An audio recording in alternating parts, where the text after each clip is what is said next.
everyone, and welcome again to another episode of Hodge Podge. Here with me is I have a young man here who is doing some stop-action video. Well, he's going to explain it more for us, and his name is Karl. Well, Karl, hi. Hi. Welcome to the show. Thank you. Good to be on it. Well, good. I'm glad you're here. So, what is it? Is it stop-action filming? Is what you're doing? Video? It is taking frame-by-frame pictures of figures or people and editing them. Cool. How long have you been doing this? Ever since I really got my first SH Monstars figure, which I got at G-Fest in Chicago. Okay, what is the what did you say, Monster, and then what is G-Fest? SH Monstars is a figure line from Japan, and it's highly posable figures, and these two figures right here are just a few SH Monstars that they have released. And G-Fest is the largest convention for kaiju, which means monster in Japanese. It's the largest convention in the U.S. For Godzilla fans, and Gamera and Ultraman and other monsters like those. Oh, well, that's pretty cool. And you got to go there? Mm-hmm. And I got to meet directors and actors. Wow. When was this? July. Last year? Yeah. Oh, wow.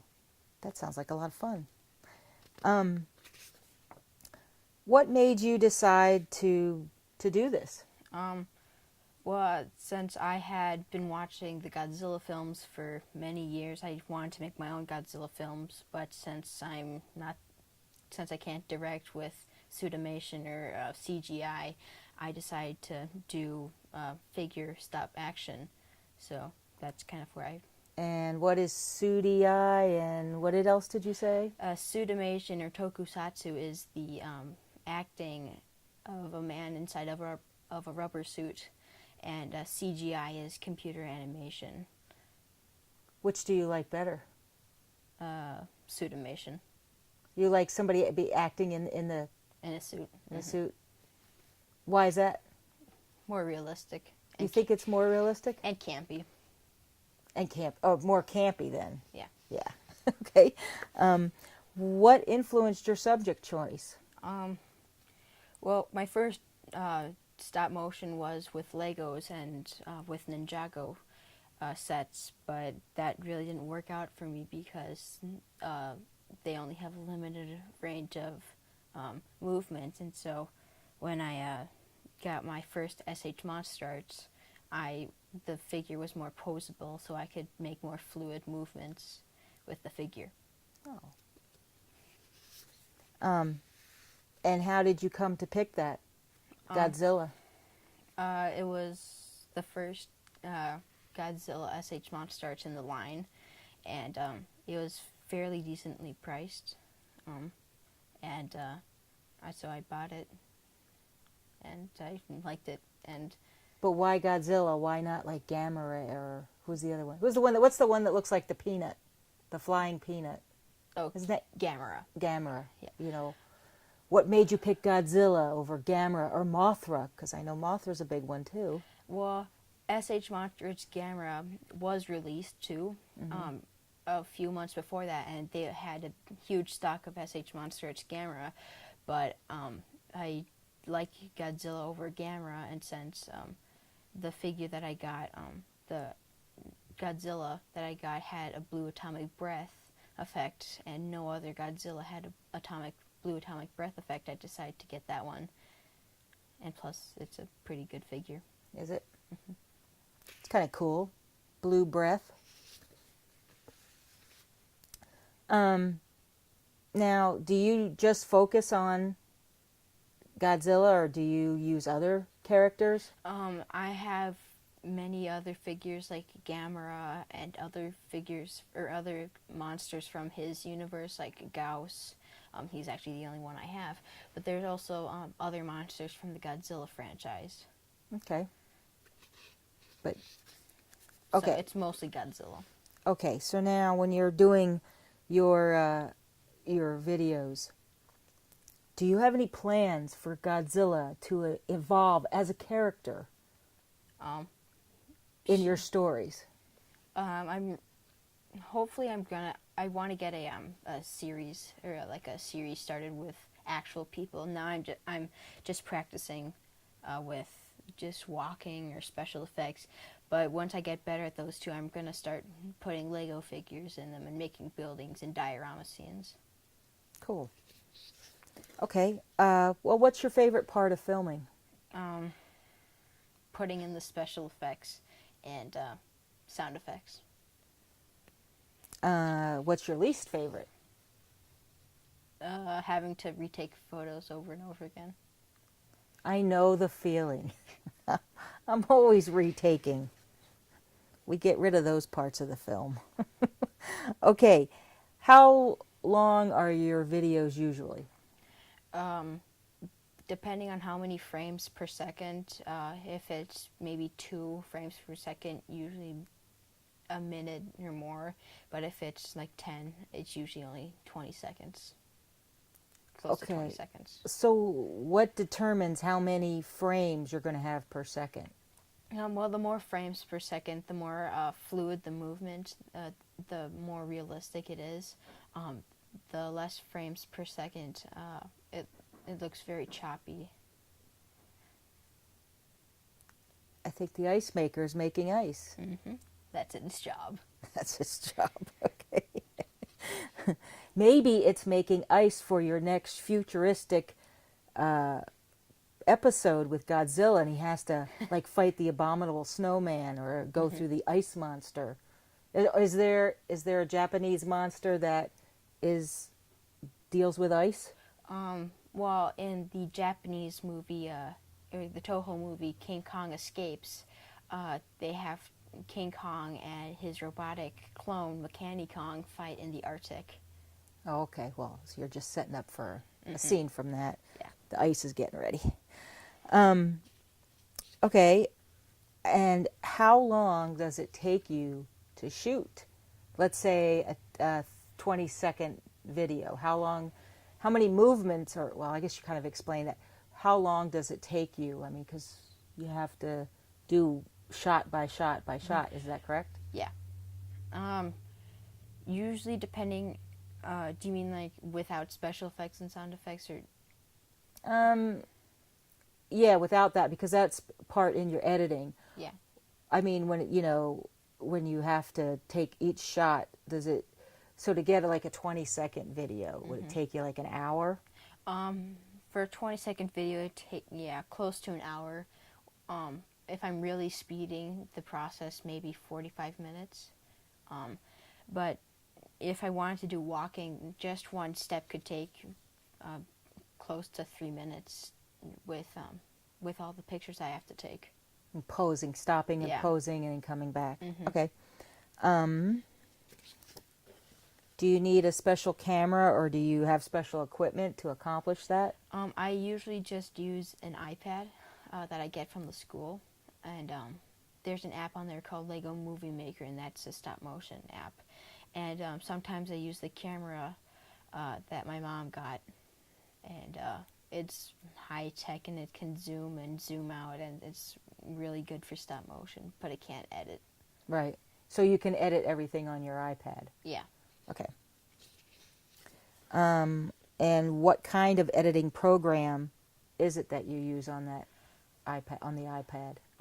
There's an app called Notability, and it can take notes, and there's a function where you can use a highlighter and a pencil, and so I take a picture from the camera and put it onto Notability, and then I use the function for the pencil and just make the editing like beams of like beam effects or explosions or stomps. Oh, so you can use like the pencil. That's Yeah. kind of cool. That's not the way I have to edit. Is it hard to understand that program, or is it pretty easy to follow? It's really easy. Okay, cool. Does it take as much time for you to, let me rephrase that. Does it take as much time or more time to edit as it does to film? I would say it takes more time to film instead of edit, because I can easily erase and easily make new marks for editing. And if I want to do sound effects, which I do, I can just easily re-record. So we're gonna take a look at exactly how you do the process. Like, what is the process? You know, kind of step by step. And we'll see how that goes. I'm going to use Godzilla 2014 here, and so I got my main screen on, and so all I have to do is click add a frame, or all I have to do is click from camera, and then I have the ability to use the camera, which is shown right here, and so I can take a picture. I'll just close his mouth, then take a picture, and then move his mouth slightly,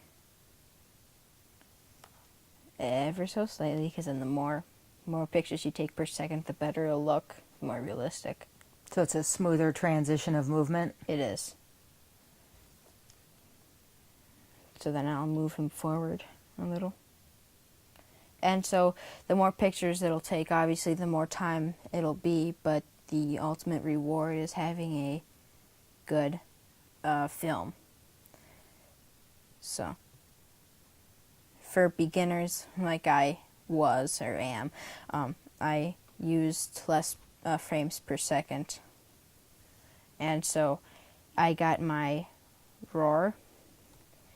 And so now, when I play this, I have some movement. Oh. Cool. So, and then if I wanted to, which I am, I can press edit, add a sound. Lego has some sounds, like birds, crashes, zooms, cymbals, stuff like that.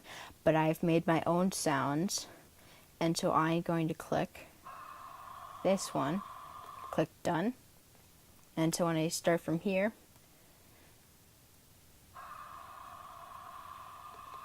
so Godzilla's roaring. So that's pretty much the whole process of making a stop motion film, except a lot longer. Oh, well, that is great. I really like that. I like that program. I wish I had a program like that. What's your favorite part of doing this? Watching the final result. Watching the final result. And what would you like to see happen in your future? What's your goal? Me getting a YouTube account and getting a better experience of stop motion and showing my talents to the internet. So going onto social media and ways like that? Mm-hmm. Do you ever think that maybe one day you could actually do big films? Like feature length? Yeah. Hopefully I want to become a director or a actor. So hopefully I accomplish that dream.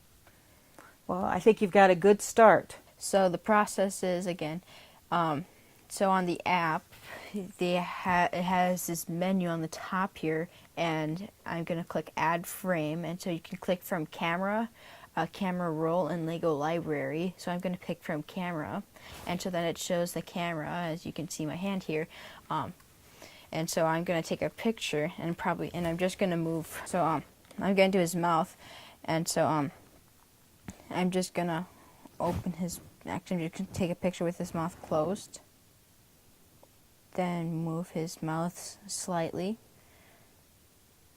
And on here, it also has a menu. You can click the box thing, which doesn't really do anything. Dazzle or fade thing. That has this grid, snap and play. And so I'm going to continue with the roar. Move his mouth a little. Again. Then take a few pictures with his mouth open. Then gradually close his mouth.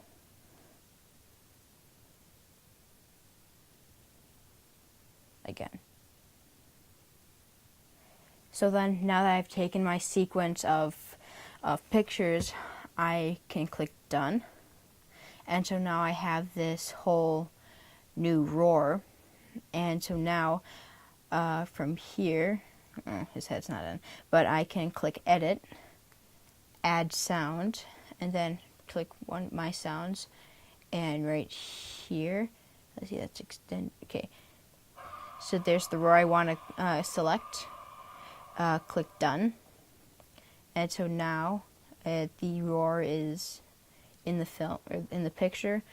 Click done, and then play. And so that's pretty much the whole process of a roar sequence. Right here. Yeah, perfect.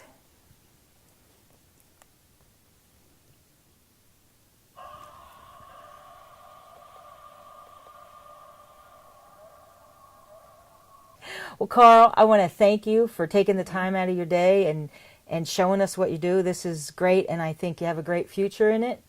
And I'm happy to showcase your work on my show. So we'll see you next time on Hodge Podge.